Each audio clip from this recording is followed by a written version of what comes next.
इस वीडियो में बात करेंगे वॉइस्ड साउंड्स के बारे में। तो वॉइस्ड साउंड कौन से होते हैं, फोनेटिक्स में इसका क्या कंसेप्ट है, इसके बारे में मैं आपको बताऊंगी।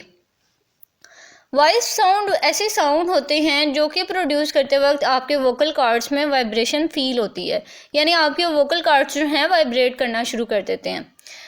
अब ये कैसे साउंड्स हैं, यहाँ पे कुछ कॉन्सोनेंट साउंड्स आपके सामने हैं, जैसे ब, ड, ग, ज।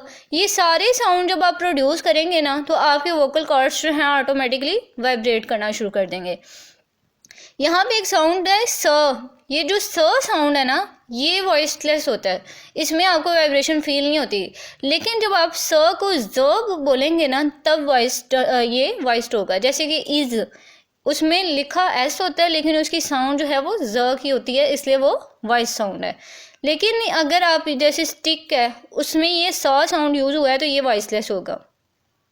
तो ये डिपेंड करता है कि वो वर्ड का साउंड क्या है और वो जो साउंड है ना उसके मुताबिक आपने डिसाइड करना है कि ये वॉइस्ड है या वॉइसलेस है।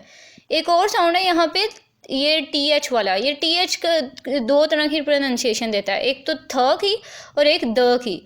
थ जो है वो वॉइसलेस साउंड है, उसमें वोकल कॉर्ड्स की वाइब्रेशन नहीं होती।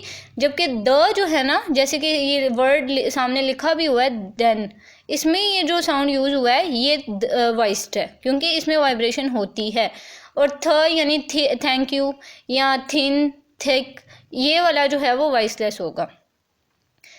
इसी तरह ये कंसेप्ट था वॉइस्ड साउंड्स का। आपको कोई क्वेश्चन है इससे रिगार्डिंग या आप कोई सजेशन देना चाहते हैं तो आप मुझे कमेंट सेक्शन में बता दें। And thank you so much for watching.